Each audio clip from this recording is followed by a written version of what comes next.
Oke. Halo, selamat malam Business Planners. Gimana nih? Ketemu lagi kita di Business Q&A di hari Senin. Oke, selamat hari Senin Business Planners semuanya. Harus tetap semangat ya, kita baru mulai minggu pertama nih. Oke, mungkin sebelum kita mulai, saya mau tanya dulu, suara saya sudah jelas belum ya? Apakah agak putus-putus atau kurang terdengar? Boleh dijawab ya, teman-teman. Business Planners nih. Oke, welcome back to the Business Q&A di Senin malam ini bersama Pak Baskoro Hadi. Apa kabarnya nih teman-teman bisnis planner semuanya? Semoga aktivitasnya berjalan dengan lancar ya dan sehat selalu. Nah, kembali lagi kita di sesi Business Q&A bersama Pak Baskoro Hadi yang akan menemani waktu istirahat teman-teman di hari Senin ini. Jadi kita akan belajar bersama Pak Baskoro. Oke, bagi business planners yang sudah join boleh langsung drop nama dan domisilinya di kolom komentar sambil menunggu Pak Bas untuk join live-nya ya. Nah, sebelum kita mulai, mungkin di sini ada beberapa business planners yang baru bergabung dan belum kenal sama bisnis.id. Jadi kita kenalan dulu ya dengan bisnis.id. Bisnis.id ini merupakan platform belajar bisnis dan interaksi langsung dari expert di bidangnya. Saat ini kita memiliki 12 kelas, yang mana cukup satu kali investasi, teman-teman udah bisa mengikuti kelas kami dengan full akses seumur hidup dan bisa diakses di mana saja dan kapan saja. Nah, teman-teman bisa belajar dengan mengikuti kelas-kelas berbayar kita di aplikasi atau website bisnis.id. Saat ini kita sudah ada di iOS dan Android ya, jadi teman-teman yang punya iOS sudah bisa langsung belajar di bisnis.id juga. Atau teman-teman bisa belajar atau mengikuti free event, free session kita seperti malam ini yaitu Business Q&A, atau mengikuti kegiatan bisnis forum nih pada setiap hari Sabtu. Sabtu tanggal 20 Agustus ini, Bisnis Forum akan mengundang Pak Dodi Zulkifli nih dari Neima Brand. Nah, kita akan bahas seputar strategi branding untuk UMKM. Jadi teman-teman yang mau membangun branding atau mau buat branding nih, nah, bisa banget mengikuti kegiatan bisnis forum kita di hari Sabtu di pukul 10 sampai jam 11.30. Nah, biar nggak ketinggalan, teman-teman bisa daftar untuk bisnis forumnya di link bio kita ya. Jadi biar nggak ketinggalan tuh, kita langsung daftar. Dan gak ketinggalan nih, untuk business planners yang ingin membangun, menciptakan, dan membenahi fundamental bisnis agar lebih kuat, bisa langsung daftar di workshop ASBM Advance pada 5 dan 6 September yang akan diajar langsung oleh Pak Budi Isman dan Pak Taufan B. Umbara yang merupakan SBM Pro Indonesia nih. Jadi teman-teman yang mau pembenahan fundamental bisnis bisa ikut di workshop. Atau teman-teman yang mau membuat value bisnisnya lebih baik, lebih benar, lebih tajam, lebih solid, bisa banget mengikuti workshop value creation yang bersama Pak Baskoro juga. Oke, nah malam ini Business Q&A bersama Pak Bas akan membahas topik menarik nih, yaitu kenapa menghitung gross profit saja belum cukup. Jadi ini kita akan belajar tentang gross profit atau profit gross margin hari ini bersama Pak Bas. Kira-kira kenapa nih ya kita harus menghitung keseluruhannya biar kita nggak salah mungkin ya. Kita akan kupas bersama Pak Bas malam ini. Business planners boleh banget ya untuk menyiapkan pertanyaannya dari sekarang sambil menunggu nih Pak Bas untuk sharing materi juga. Yuk, yang udah join boleh langsung drop nama dan domisilinya ya di kolom komentar.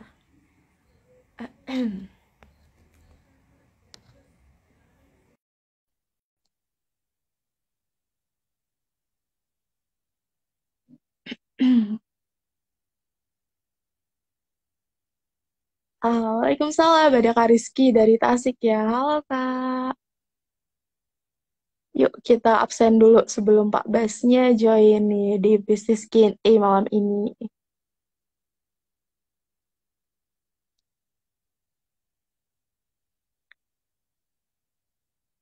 Oke.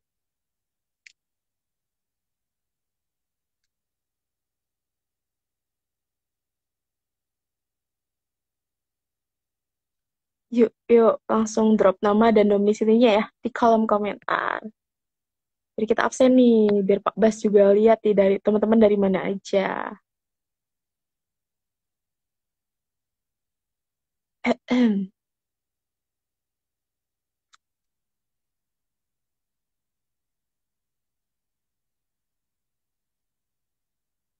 Ada dari Sragen. Halo, dari Sragen. Gimana nih, domisili teman-teman hujan gak nih? Di Depok hujan nih, teman-teman. Gimana nih untuk teman-teman nih? Domisilinya hujan kah atau gimana nih? Ada dari Bengkulu. Ada Kak Fahri juga. Oke. Ada dari Aceh. Halo, Kak Falizro ya. Falziro, mohon maaf. Ada Kak Satria dari Samarinda. Oke, oke. Gak membatasi ya untuk tetap belajar nih, padahal beda waktu dengan Samarinda ya.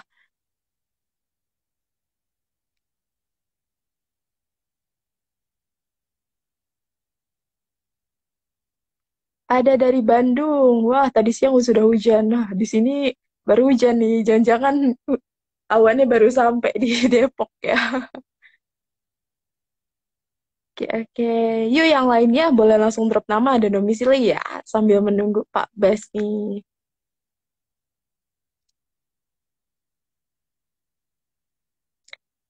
Ah,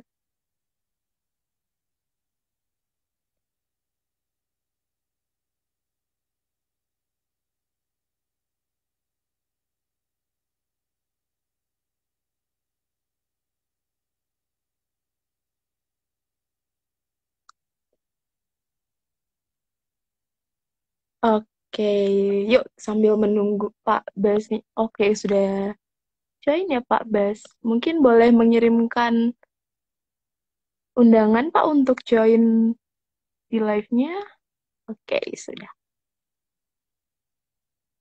Oke, kita menunggu Pak Bas nih. Sekali lagi ya, diingatkan nih buat teman-teman yang mau membangun, menciptakan, dan pembenahan fundamental bisnis, bisa mengikuti workshop SBM Advance di tanggal 5 dan 6 September bersama Pak Budi dan Pak Taufan Umbara, dan juga untuk teman-teman yang ingin membangun value agar lebih solid, lebih tajam, dan lebih relevan, bisa mengikuti workshop Value Creation bersama Pak Baskoro. Nantinya akan diajar langsung loh oleh Pak Baskoro.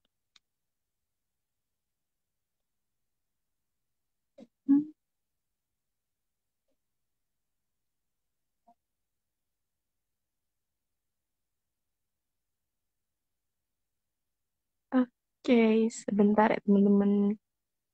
Enggak. Oke, sudah bergabung nih Pak Basnya. Halo, selamat malam Pak Bas. Selamat malam, apa kabar Raisa? Alhamdulillah sehat. Gimana kabarnya Pak Bas? Sehat, sehat. Saya baru buru-buru makan. Alhamdulillah. Tadi Mantap, mantap. pulang dari ini join workshopnya Pak Budi kan, ada triple value di Betul. JW Marriott tadi ya, tadi sore. Betul. Hari ini ada triple value nih teman-teman. Jadi teman-teman yang ketinggalan triple value bisa nanti daftar lagi nih untuk tahun depan. Karena slotnya Hmm, untuk akhir tahun ini udah kosong ya Pak ya. Udah nggak ada lagi untuk triple value nih. Kita tinggal SBM terakhir Advance dan untuk tahun ini. value creation nih. Jadi teman-teman jangan sampai ketinggalan untuk SBM Advance dan value creation ya. Stay tune juga nih untuk tetap di eh, baca-baca di Instagramnya bisnis.id karena kita selalu update untuk workshop-workshop. Oke, Betul sekali. oke, malam ini bisnis Q&A kita akan bahas kenapa ya Pak menghitung gross profit saja belum cukup. Jadi Pak Bas akan kupas nih bersama bisnis planner semuanya. Jadi teman-teman yang udah punya pertanyaan yang ingin langsung bertanya, boleh banget untuk bertanya dan boleh banget untuk bertanya di luar dari topik malam ini. Jadi silahkan banget, kita fleksibel banget untuk menjawab pertanyaan-pertanyaan dari business planner. Sebelum kita mulai sesi Q&A-nya, Pak Bas akan terlebih dahulu sharing terkait topik malam ini. Jadi, yuk kita simak terlebih dahulu nih. Silakan Pak Bas. Yes, terima kasih Raisa. Terima kasih teman-teman yang sudah mulai bergabung nih, walaupun mungkin masih belum banyak, tapi saya lihat naik terus ya angkanya. Moga-moga malam ini kita bisa kembali membahas paling tidak topik yang menarik ya. Lalu yang kedua, sesuai dengan tujuan acara malam ini yaitu business Q&A. Jadi moga-moga kami tetap akan terus memberikan manfaat ya buat teman-teman di sini. Oke, sebelum saya mulai dengan topik pembukaannya, kenapa berhitung gross margin saja tidak cukup atau belum cukup, saya ingin menyapa nih teman-teman dulu nih yang sudah mulai bergabung. Siapa aja nih, Raisa? Coba kita lihat. Tadi udah ada dari Aceh nih Pak, dari Samarinda. Ada dari Bandung juga. Siap. Oke. Kragen nih, mantep Pak. Ada Aceh juga, Ini ada Bengkulu. Divta nih. Halo Divta, waktu itu sudah ikutan value creation juga dan beberapa workshop kita, dan sangat rajin nih Divta nih. Selamat bergabung. Tadi dari Aceh, saya juga baru makan mie Aceh, jadi terima kasih Wah, sudah nah, mengingatkan saya mantap, pada mantap. saya makan mie Aceh. Enak sekali mie dari Aceh itu. Salah satu favorite. Karuma dari Bogor, saya tahu nih Karuma juga rajin ikut kita ya. Ngobrol-ngobrol, Mr. Adam SX, Toko 6 Bersaudara, Yuyun. Dari mana lagi nih? Selain dari Bogor, tadi Aceh. Dari mana? Kalimantan Kalimantan. Timur Pak, Kaltim. Padang. Oke, Kaltim tuh terkenal dengan pupuknya ya. Oke, Ana dari Pasar Minggu. Ana Rotarina. Halo, halo. Abdul Kadir Said. Antar Rodim. Terus Siti Nurrohmah ya. Siapa lagi nih? Oke, ada dari Padang. Mr. Adam Essex dari Kalimantan Timur tadi. Entahlah 0.0 ya. Oke, dari Padang. Keren juga namanya. Syahruleka. Oh, ini mirip kayak penyanyi zaman dulu nih, Sahuleka. Syahruleka. Oke. Oke. Alhamdulillah baik, Difta. Saya malam kembali buat ke rumah. Widi Wardana. Oke, Firdic juga sering nih ya, ikutan juga ya. Fahri Priyamarsyah. Hai Pak Bas malam. Peserta Triple Valley Business tadi Fahri ketemu tadi. Kita ya makan siang bersama juga. Terima kasih Fahri udah menyempatkan diri. William Tams dari Batam. Oke. Nyonyang tadi siapa Nyonyang kok? Nih terputus tadi. Nyonyang, Nyonya MG kok Nyonya. Nyonya MG Cake and Cookies. Oke, selamat malam. Hedi Noya, Galang Green dari Cikarang. Oke, Cikarang. Asharul Lambi. Oh, ini pasti nggak jualan jauh-jauh dari Kelambi nih kayaknya. Asharul Lambi nih. Baji. Ala Rose. Oke. Entahlah. Sulsel. Antarodim dari Sulsel. Keren, keren. Oke, kita mulai aja ya. Teman-teman sudah mulai banyak yang bergabung. Sekali lagi terima kasih. Alhamdulillah ya kita diberikan kesempatan untuk bertemu lagi malam ini. Jadi topik pembukanya tadi seperti sudah disampaikan, kenapa berhitung gross margin saja belum cukup. Oke. Nah, kadang-kadang intinya tuh yang namanya gross margin apa namanya dengan tadi Raisa juga sempat nyebutnya gross profit ya. Kadang-kadang masih suka terbalik-balik nih kita menyebutnya gross margin, gross profit. Nah, sebenarnya apa sih keduanya itu ya, dan kenapa intinya ngitung gross margin itu saja belum cukup. Oke, pertama tentunya kita bahas dulu nih, apa sih yang namanya gross margin itu, ya kan? Nah, jadi yang kita bahas di sini sebenarnya yang kalau kita sebut gross margin itu adalah bahagian dari profit, ya. Gross margin profit itu adalah bahagian besarannya dari kita sebut profit and loss ya, atau kalau bahasa Indonesianya adalah neraca laba rugi kurang lebih gitu ya. Nah, jadi saya ingin membahas yang lebih spesifik nih, yaitu gross margin. Nah, gross margin itu dudukannya di mana sih gross margin? dudukannya adalah ya di profit tapi yang bagian paling atas lah istilahnya. Oke? Gross margin itu adalah profit yang bagian atas di profit and loss. Bagian atas yang mana nih? Nah, bagian atas yang mana? Bagian atas kan kita ada yang namanya penjualan ya. Penjualan ya. Penjualan itu ada yang kita pecah dua. Gross sales revenue atau omset kotor atau sering disebut GMV. Lalu juga ada yang namanya net sales revenue. Pembeda antara keduanya sebelum kita bicara soal profit yang bagian atas, pembedanya adalah kalau gross to net sales revenue ya atau penjualan bersih itu sederhananya adalah penjualan kotor dikurang kayak diskon ya, kayak barang balik, retur dan lain sebagainya. Akhirnya itu kita dapatkan namanya net sales revenue atau yang kita sebut sebagai penjualan bersih. Nah, kalau udah sampai situ itu masih kita bicara soal jualan ya atau omset lah bahasa kerennya antara kotor dan bersihnya. Pengurangnya tadi itu tadi diskon dan atau retur dan atau hal-hal yang lain yang berhubungan dengan penjualan lah intinya dari atas ke netnya. Nah, kalau kita udah sampai net sales revenue, Itaewon Boba, nggak ada capeknya. Wah, saya senang kalau sudah sharing, saya kadang-kadang suka lupa, tapi habis ini langsung blek tidur gitu ya. Terima kasih. Yang penting bermanfaat, yang bikin buat saya terus berenergi nih. Oke, jadi tadi kita udah bicara soal net sales revenue. Nah, dari net sales revenue, biasanya kan langsung dikurangin nih dengan apa namanya? COGS ya, cost of goods sold, atau bahasa kerennya HPP gitu kan.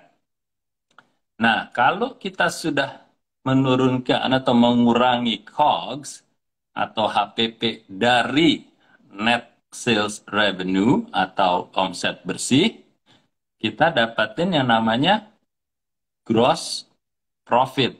Benar ya? Nah, ini yang saya bilang istilah gampangnya profit di tingkat atas. Jadi masih laba kotor atau gross profit. Nah, tadi makanya topiknya saya sebut di sini kenapa berhitung gross margin itu saja tidak cukup. Karena kalau gross margin sama dengan adalah gross profit. Tapi bedanya apa sih? Kadang kok disebut gross profit, tapi kadang disebut gross margin. Kalau saya dulu belajar gampangnya gini aja.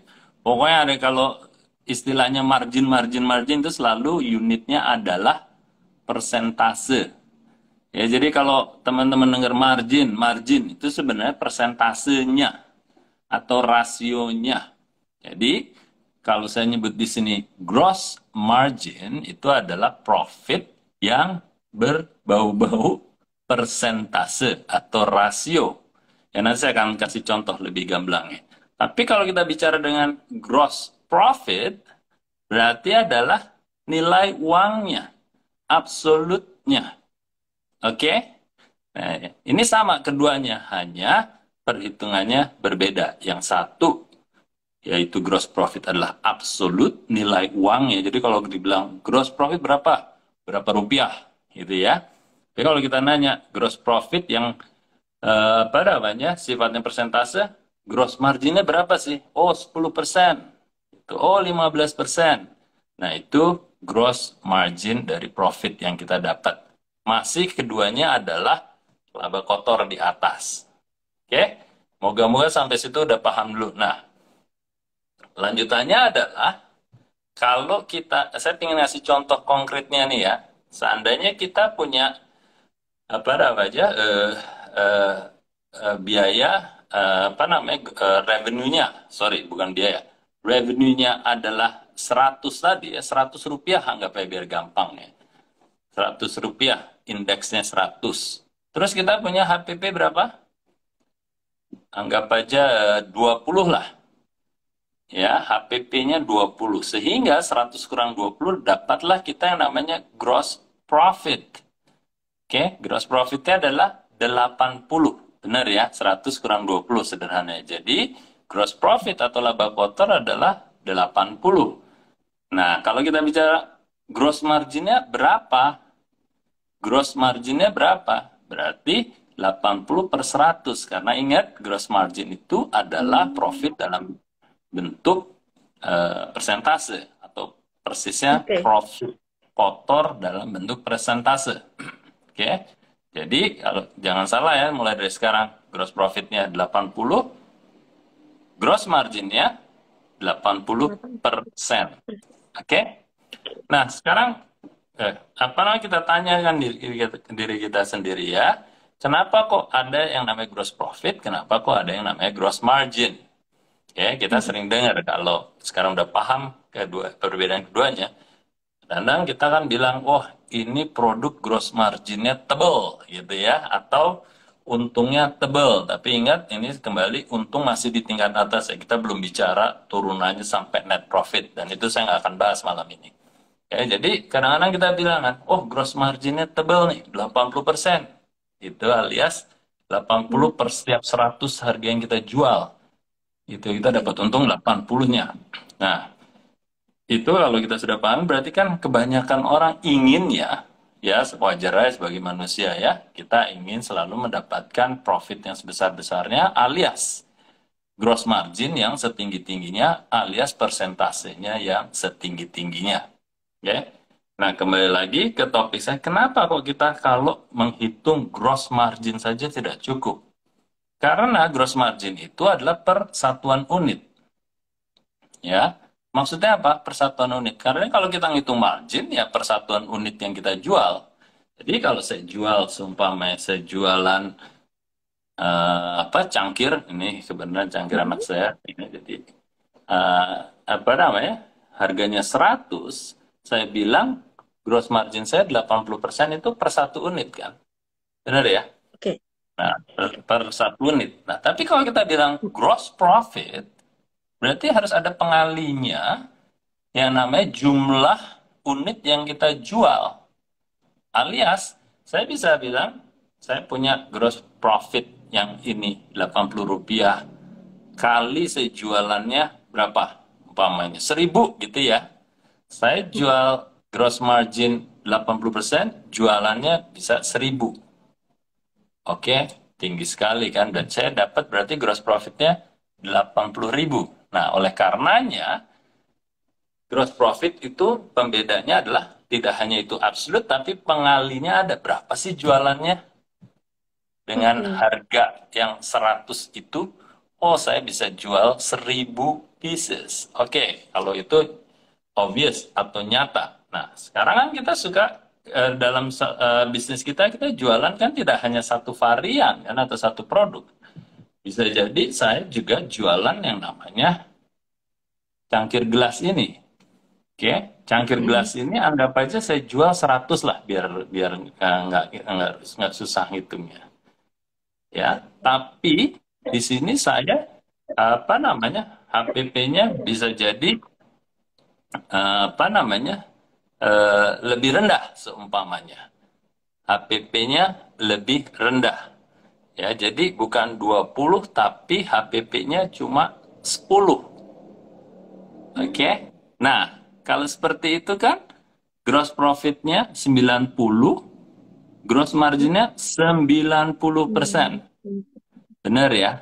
Nah, kalau kita membandingkan antar keduanya, kita seakan-akan yang ini gross margin-nya cuma 80%, yang ini 90%, tapi belum tentu secara gross profit yang satu akan lebih menghasilkan lebih banyak dari yang satunya tadi. Bisa jadi ya yang satu gross profitnya cuma 80, tapi dia bisa jualan 1000, tapi yang gelas gross profitnya 90%, jualannya cuma mungkin 100. Sehingga dari sisi gross margin seakan dia lebih tinggi, ya yang ini lebih tinggi nih 90%, tapi jualannya kita hanya mampu menjual 100 pieces. Alias jadi berapa tuh kalau seperti itu? Kan cuma 9.000 ketimbang kita dapat 80.000 umpamanya.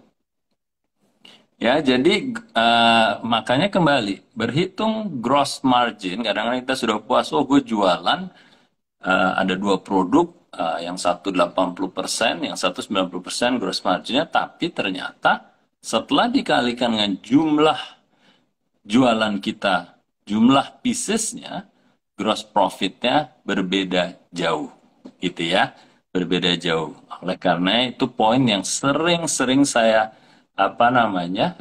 ketemui, ya, bahwa kadang-kadang kita sudah puas dengan gross margin yang tinggi, tapi jualannya tidak setinggi kalau gross marginnya lebih rendah.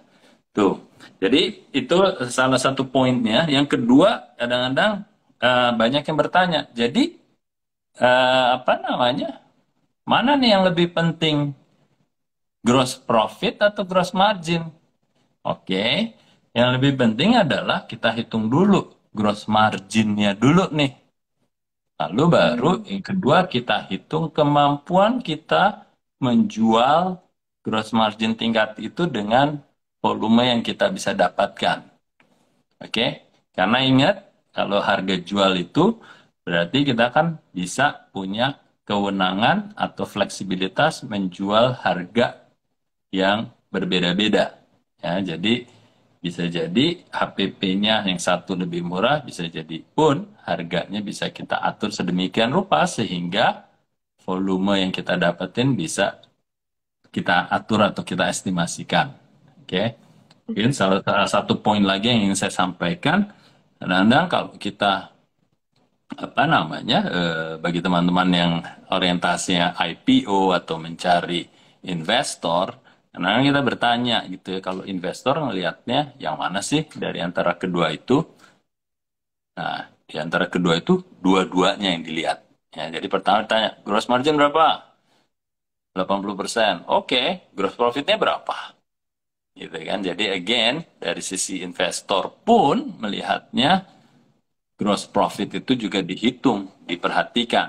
Jadi sekali lagi tidak ada gunanya atau tidak akan terlalu efektif seandainya gross margin tinggi tapi jualannya tidak bisa terlalu banyak ketimbang gross margin yang persentasenya lebih rendah. Kurang lebih seperti itu sih saya ingin sampaikan kepada teman-teman karena ini blind spot yang sering-sering terjadi dan saya nggak ingin teman-teman di sini juga punya blind spot seperti itu gitu ya. Oke? oke, baik, baik, Pak. Oke, berarti secara garis besar gross profit ini kita ngitungnya bukan per unit ya, Pak. Jadi lebih banyaknya penjualan ya, Pak. Lalu kalau Iya, untuk gross margin dihitung per unitnya. Oke, oke. iya, iya. Oke. Lalu nih, Pak, tujuannya nih, Pak, kita Hmm, setelah menghitung gross profit dan gross margin ini untuk apa nih, Pak? Setelah kita hitung nih dua-duanya. Apa sih, iya. Pak, tujuan yang pengen diraih nih, Pak, dari sini? Nah, tujuannya adalah kalau kita ada pilihan untuk menjual barang tertentu atau ada pilihan yang namanya COGS tertentu ya. Kalau kita berjualan kan kita Mhm. punya harga itu ya, HPP itu kan, atau alias bahan bakunya harganya berapa. Nah, semakin kita mendalami bisnis yang kita jalanin, harusnya kita menjadi bisa lebih menghitung untuk produk yang sejenis, apakah kita bisa mendapatkan COGS atau HPP yang serendah-rendahnya. Ya, jadi kadang-kadang gini, kalau kayak tadi saya mau jual, umpama nggak usah kita bandingkan antara jualan apa mug atau gelas ya. Tapi kalaupun kita mau menjual mug, biasanya kita akan benchmarking nih sesama penjual mug, ya. Bagaimana gross marginnya itu sebagai pengukur berapa sih kita bisa mendapatkan gross marginnya untuk produk yang sejenis gitu ya.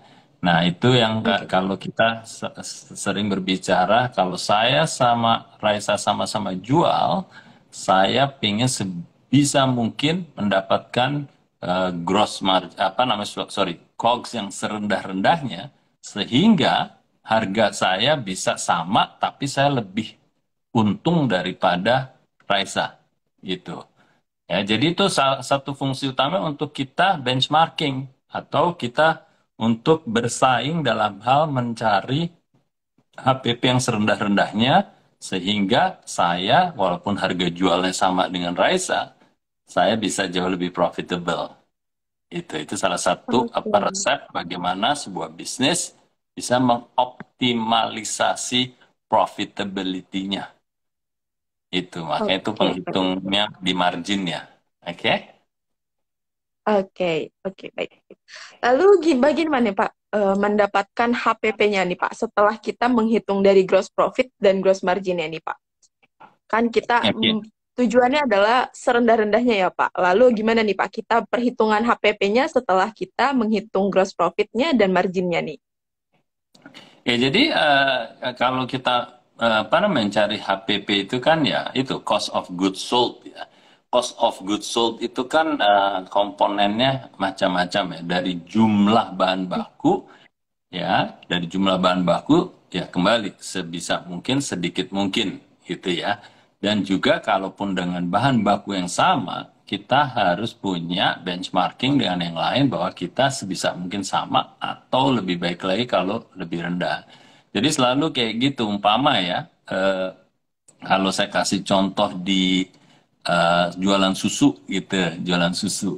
Jualan susu, kalau saya sama Pak Budi pembandingnya adalah saya menjualnya lebih premium harganya, ya, harganya karena value-nya lebih tinggi, harganya lebih premium ketimbang produknya Pak Budi yang memang dia dengan SGM-nya pada saat itu menjualnya lebih ekonomis. Jadi harganya menjadi lebih rendah kan ya, harga beli konsumen ya dibanding yang premium.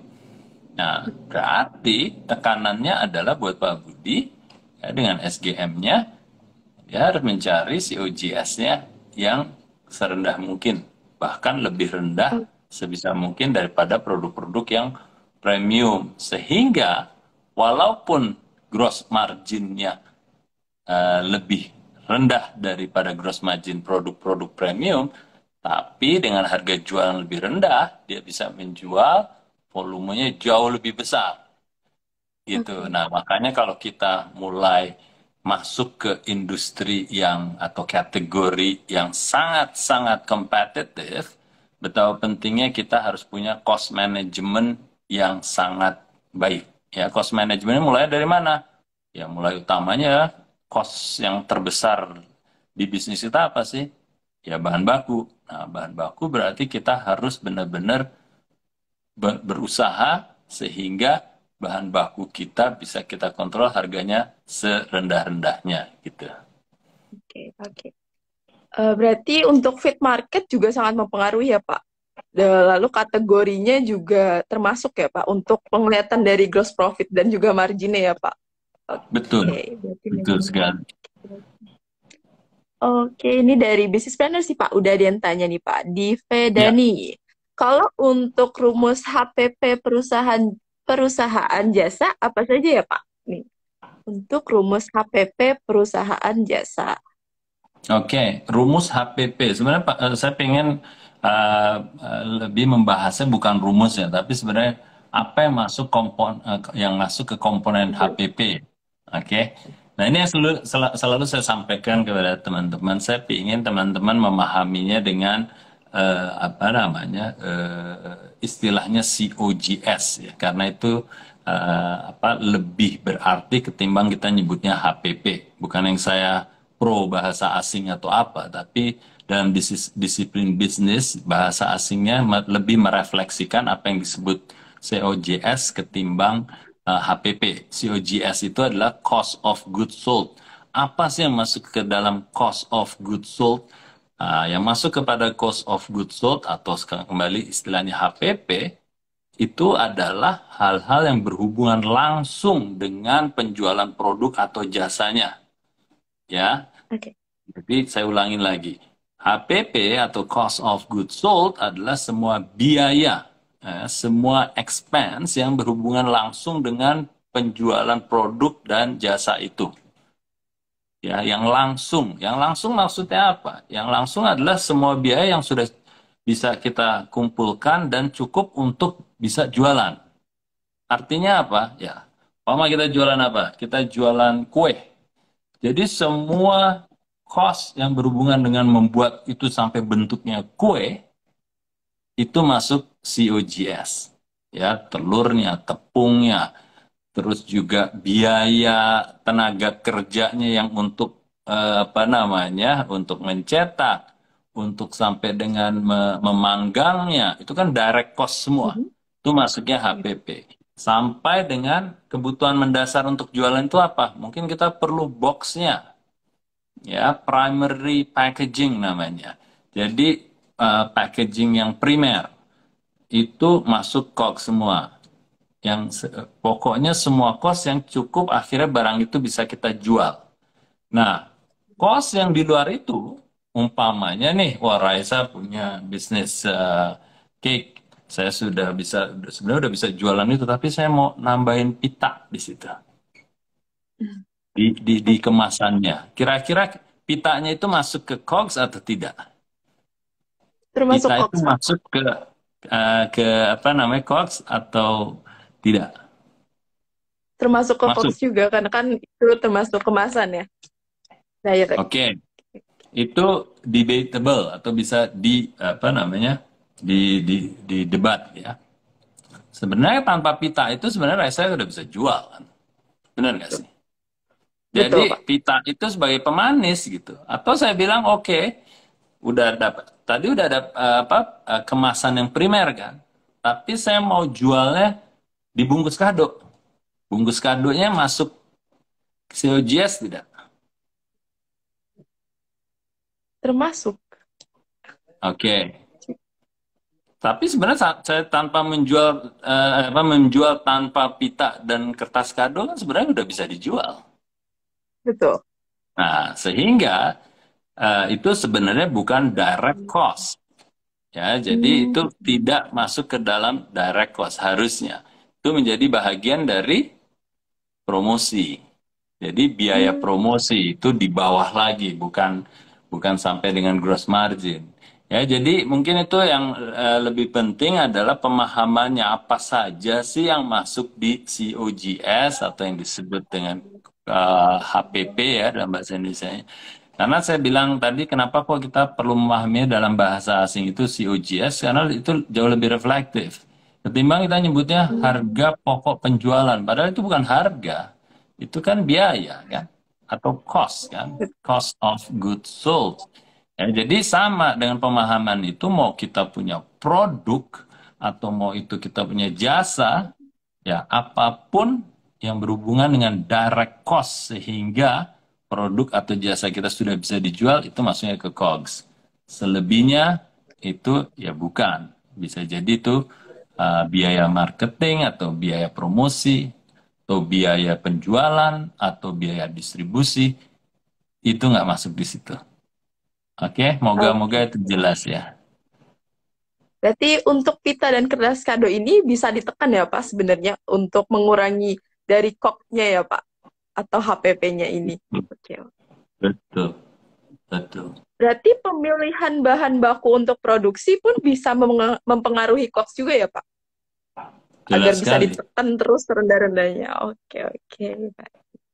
Iya. Oke, next ya Pak. Ada Ya. dari Chandra. Sebentar. Waduh,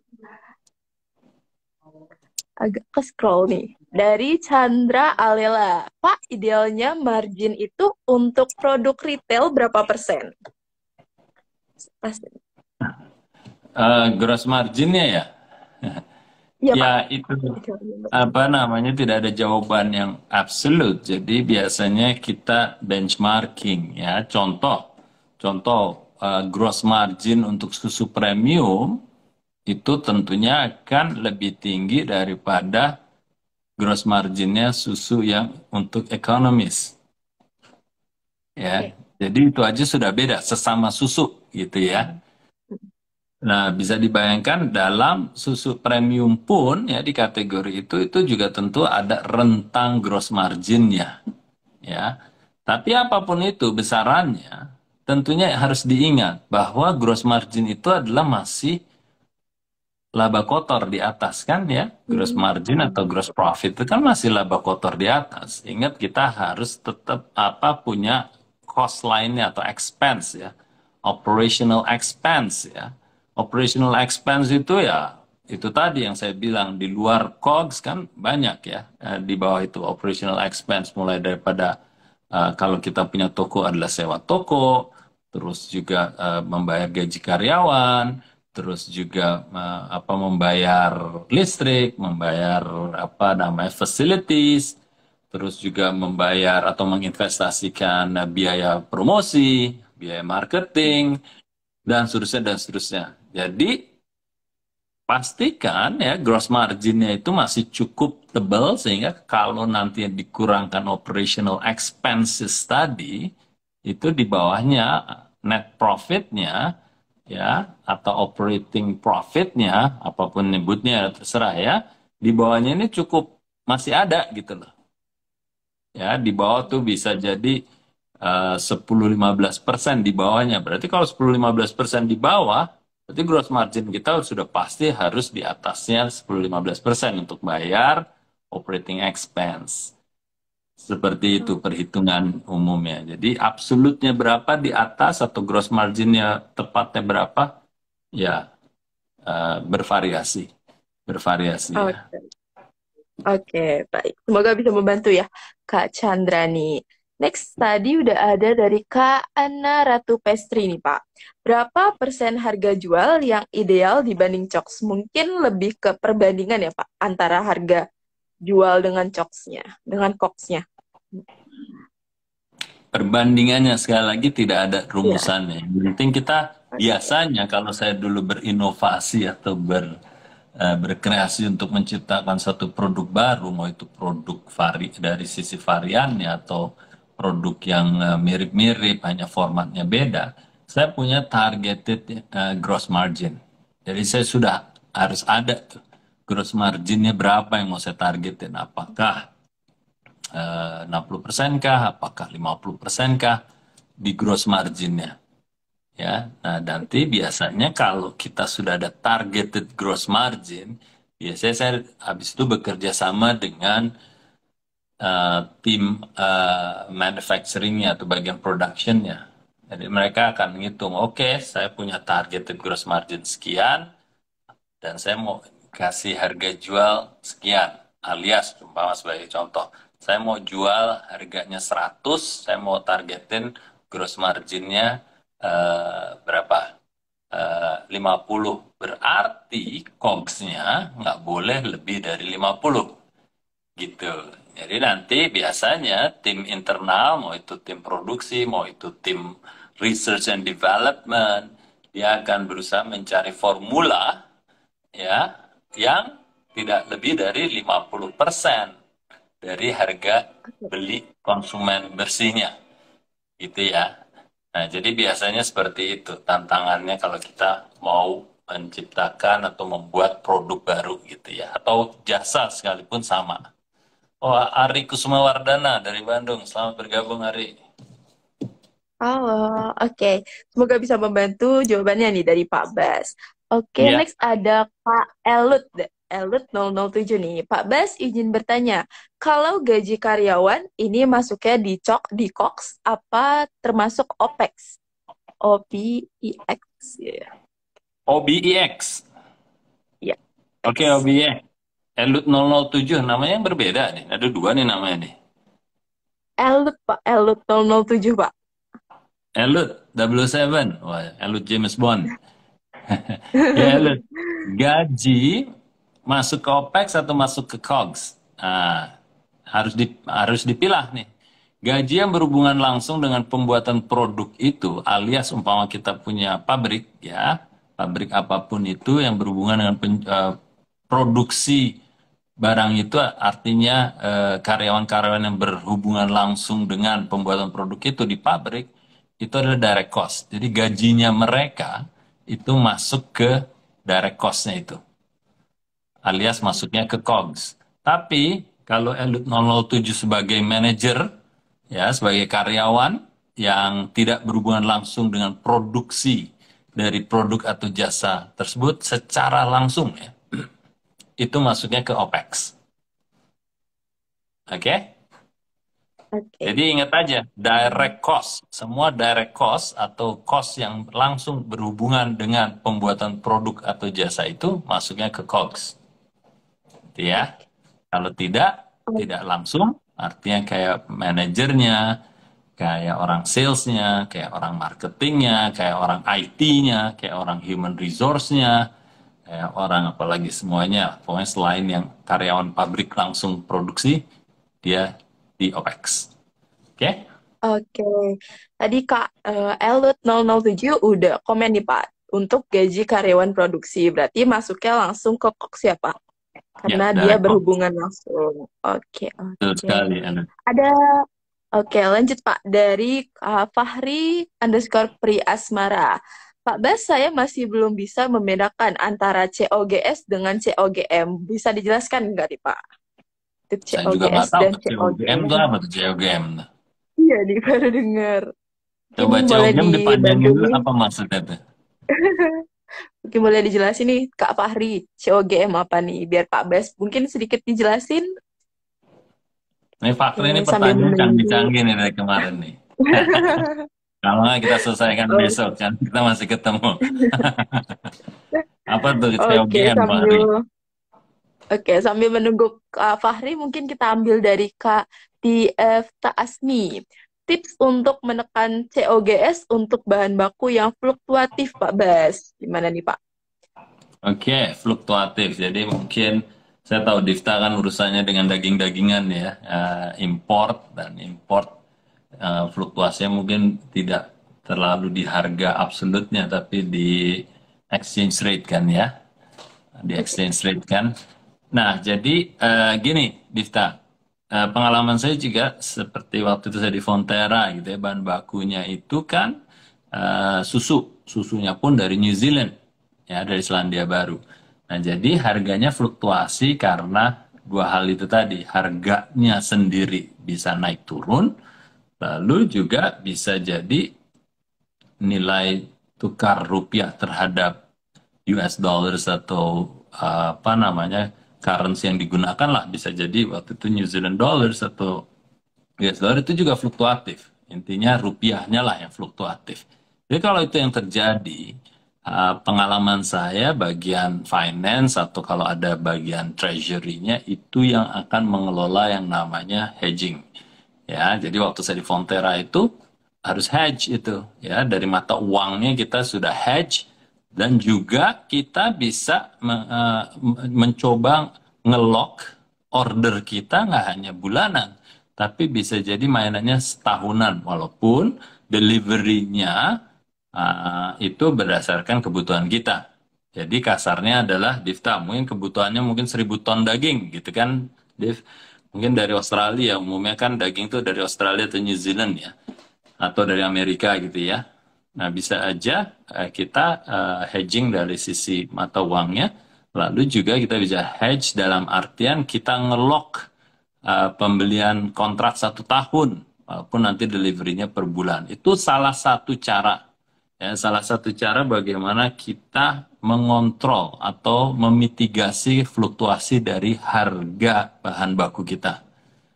Ya, jadi mirip-mirip lah Difta. Kalau Difta mainannya di daging, waktu saya mainannya di susu bahan baku import gitu ya. Moga-moga menjawab Dif. Oke, terima kasih nih Pak Bas untuk jawabannya. Semoga bisa membantu Kak Difta ya. Oke, Ya, balik ke pertanyaan dari Kak Fahri Pri Asmara nih, Pak, terkait perbedaan antara COGS dengan COGM ya.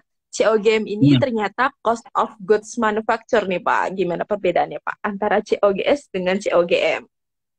Ya, jadi sebenarnya sama atau bisa dibilang mirip-mirip lah cost of goods sold ya. Mungkin perbedaannya kalau yang satu benar-benar direct manufacturing cost ya, yang mana juga biasanya manufacturing cost itu adalah memang apa namanya bahagian dari COGS ya. Manufacturing cost adalah bahagian dari cost of goods sold.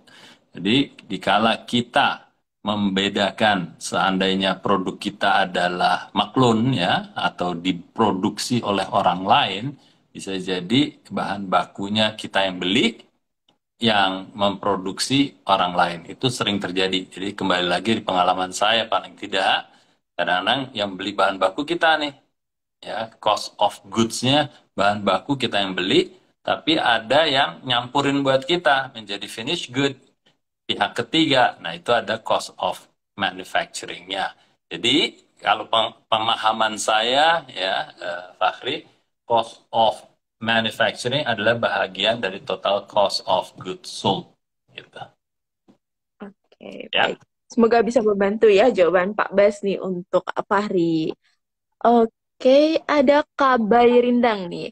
Untuk Ya. menghitung biaya marketing, sebaiknya ditentukan terlebih dahulu berapa persen dari gross profit atau bagaimana, Pak? Oke, biaya marketing. Oke ya. Yap. Wah, ini tadi ada Pak Yusak nih. Bang Yusak nih ikut masuk nih. Selamat bergabung Bang Yusak. Nah, Bang Yusak Halo. ini nanti Selamat malam, kalau Pak belajar Yuza. soal finansial gitu ya, keuangan, ilmu keuangan itu ahlinya tuh, salah satunya tuh, Bang Yusak ya. Nah, jadi kembali lagi tadi menentukan biaya marketing ya, atau menentukan anggaran marketing. Nah, itu biasanya bisa, pengalaman saya adalah bottom up atau top down approach. Pendekatannya bisa bottom up atau top down approach. Bottom up apa? Bottom up adalah kebutuhan kita. Kalau kita sudah paham apa sih marketing, apa sih kegiatan marketing, uh, kegiatan marketing itu lebih besar dari hanya kegiatan promosi ya, jangan salah ya. Jadi kalau kita sudah paham apa itu marketing, promosi itu hanya sebahagian dari marketing. Jadi kita harus kita pahamin. Kebutuhan promosinya apa, kebutuhan marketingnya apa, kita hitung semua. Gitu namanya bottom up approach. Jadi dari bawah kita hitung, numpuk, akhirnya ketemu total berapa, itu menjadi persentase terhadap net sales revenue biasanya, ya sebagai rasionya. Atau bisa jadi top down. Udahlah pokoknya, nah pakai istilah pokoknya. Sesuai dengan pengalaman kita, ada Kang Rex Marindo juga nih, selamat bergabung Kang Rex nih. Kalau pada mau belajar F&B ya, ini bos besar ini, Kang Rex. Jadi kalau dari top down biasanya istilahnya approach yang pokoknya. Ya, approach pokoknya itu gimana? Well, secara historis, secara benchmarking untuk kategori ini dan untuk fase produknya ini yang sudah berjalan normal 15%. 15% dari apa? Dari net sales revenue. Itu biasanya top down udah ditentukan. Ya, apa namanya? Uh, Tentu pertanyaan selanjutnya adalah berapa sih idealnya itu ya. Ini pertanyaan yang klasik dan sering sekali ditanyakan oleh teman-teman.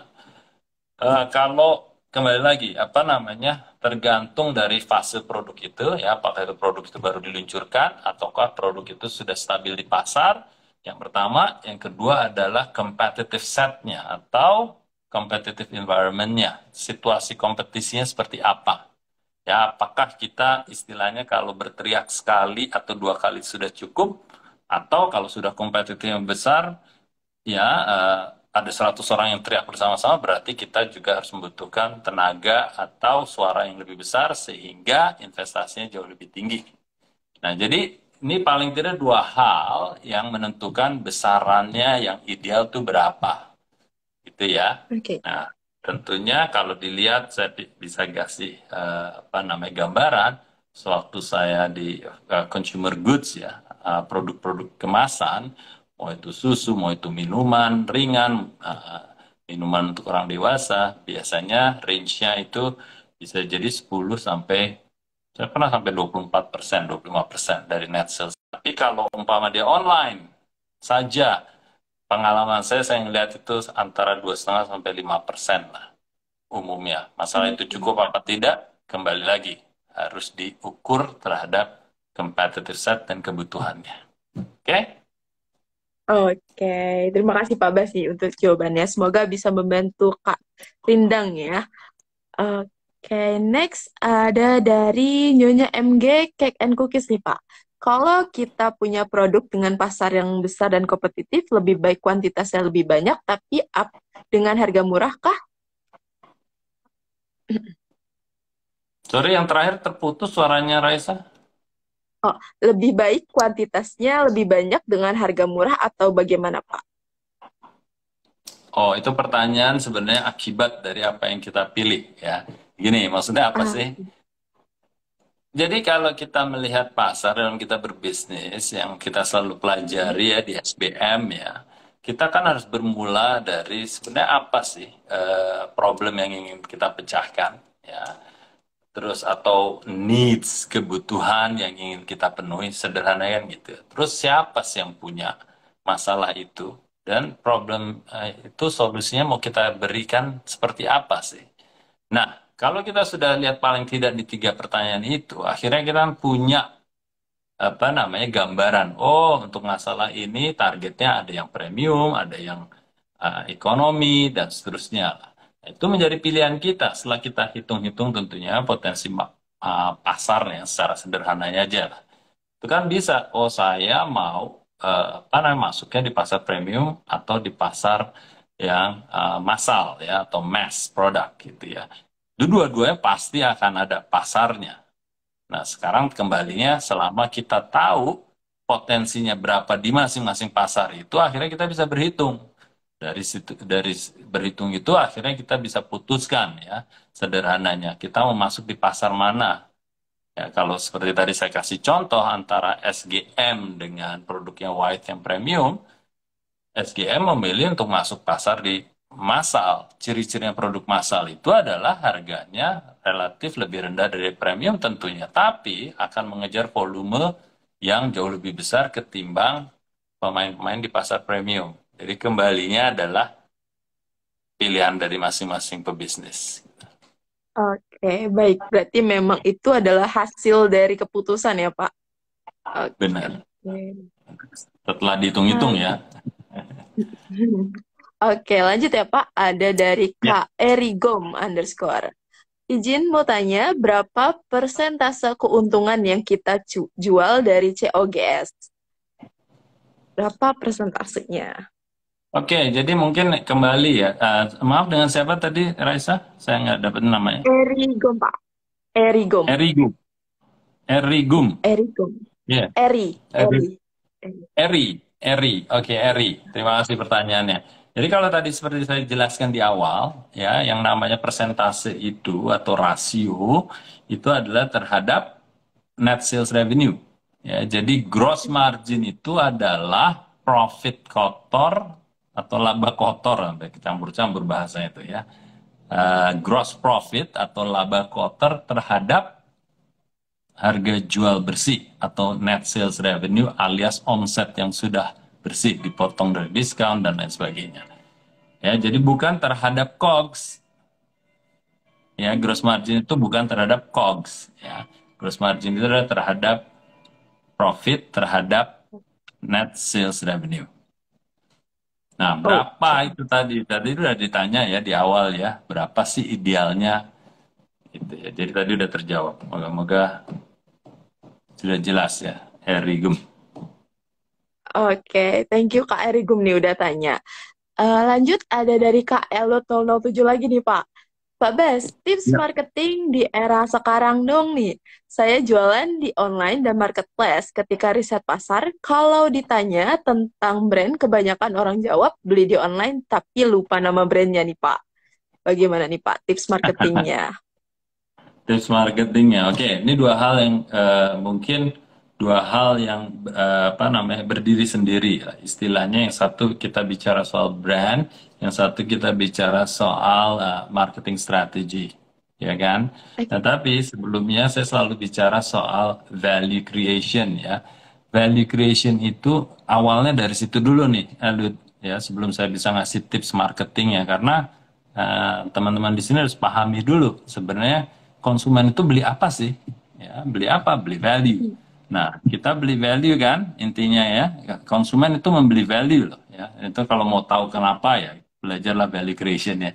Tapi sederhananya, Sederhananya value itu akhirnya setelah kita dapetin, kita hidupinnya kan ke brandnya ya. Jadi brand itu supaya tidak pepesan kosong dan hanya bentuknya logo dan label, kita harus isi brand itu dengan value. Oke, itu soal branding, proses, itu ada rutenya sendiri. Tapi dalam kita menjual, setelah kita punya brand yang kuat, kita brand yang kuat maksudnya dengan value yang kuat juga ya. Setelah itu kita harus menghidupkan value itu di marketing. Oke, di marketing. Nah, kadang-kadang teman-teman ini bicara soal marketing itu hanya bicara sebenarnya soal promosi. Padahal marketing itu, kalau kita sudah punya value, itu adalah penghidupan dari sisi produknya. Makanya ada namanya product strategy, ya, product design atau market fit product. Terus juga yang kedua ada soal pricingnya. Pricingnya mau kita set berapa gitu ya. Terus kita bicara soal placementnya, dalam hal ini Eldut 007 bilang di online dan marketplace itu distribusinya di situ ya, product placementnya di situ ya. Terus baru kita ngomongin promotion. Nah, promotion ini pun bicara soal di online dan marketplace saja, padahal promotion itu luas juga gitu ya, mulai dari promotion yang sifatnya brand activation atau event, sampai dengan apa namanya beriklan saja, sampai dengan publicity, itu semua bahagian dari promosi. Jadi luas sekali. Oke. Nah, yang ditanyakan tadi tipsnya marketing atau tips promosi nih, ya Tips kan? marketing, Kalau Pak. tips marketing, wah panjang lebar, kita bisa semalaman nih ngobrol nih. Tapi intinya, intinya ya, Lud, marketing aja kalau kita bicara strategi yang 4P, ya, kemarin kita sempat bahas ya di FNB dengan Kang Rex ya. Di 4P aja sudah banyak sekali yang bisa dimainkan. Ya, produk desainnya, ya, produk fitnya kayak apa, pricingnya kayak apa, promosinya kayak apa, placementnya seperti apa.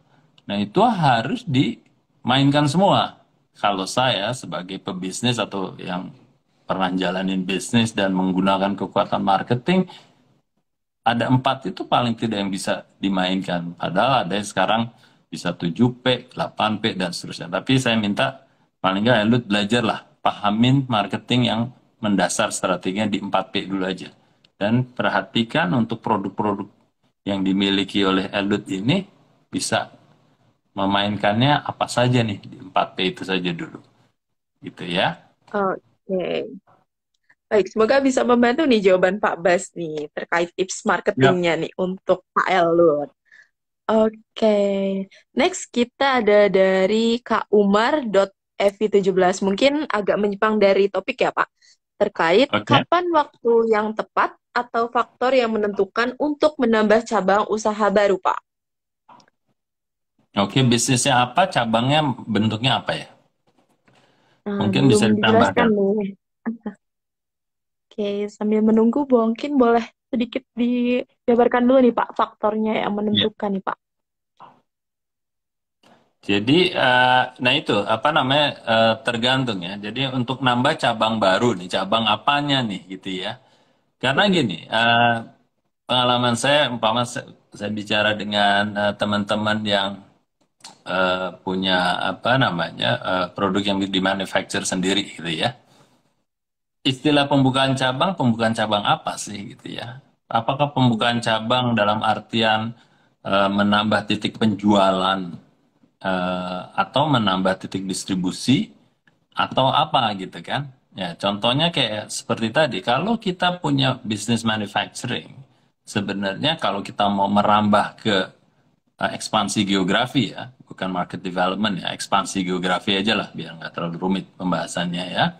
Ekspansi geografi, kita bisa kehadiran kita di situ dengan kita membuka kantor cabang sendiri atau kita bekerja sama dengan apa namanya 3PL atau 4PL istilahnya ya, logistic provider atau bahkan dengan apa namanya kurir-kurir yang sekarang sudah menyediakan apa cabang-cabang dan menghandle warehousing dan inventory di daerah di luar tempat kita berada gitu ya. Jadi makanya saya pingin pertanyaannya lebih spesifik sehingga saya bisa ngasih jawabannya juga lebih spesifik gitu ya. Oke, mungkin nih Kak Umar belum ada update-nya lagi nih Pak, atau komen Hmm. lebih lanjutnya. Oke, sambil nunggu mungkin kita ke KDKaya nih Pak. Dekaya.snackbox. Oke. Mungkin lebih terkait ke bisnis plan ya Pak. Jadi untuk KDKaya ini sudah memiliki kerangka bisnis, tapi masih bingung menuangkannya dalam bisnis plan. Apakah ada trik khusus untuk membuatnya atau mungkin harus menggunakan jasa untuk pembuatan bisnis plan ya Pak? Menggunakan jasa joki membuat dia bisnis plan. Oke, gini, gini. Apa namanya? Sebenarnya yang namanya bisnis plan itu nggak rumit-rumit amat sih. Ya, nggak rumit-rumit amat ya, nih adik ini. Jadi kalau kita memahami apa yang kita sudah ingin lakukan, paling tidak mulailah dengan SBM dulu lah.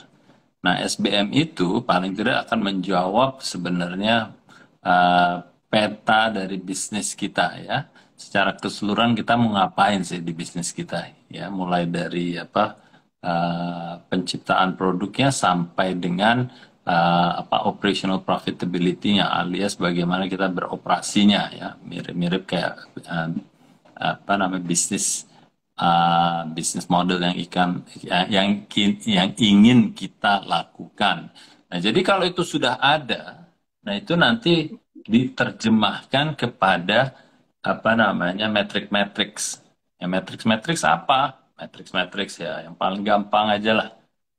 Net sales revenue-nya mau berapa, ya, terus EBIT-nya atau net profit-nya mau berapa, penjualan volumenya mau berapa. Jadi mulailah dari situ dulu, ya belajar SBM dulu, lalu nanti itu diterjemahkan untuk bisnis plan yang paling tidak 1 tahun dulu lah. Ya, pesan kami ya dari bisnis.id, bisnis plan itu jangan kurang dari 1 tahun. Ya, idealnya kita punya strategic business plan yang minimum 3 tahun atau bahkan sampai 5 tahun.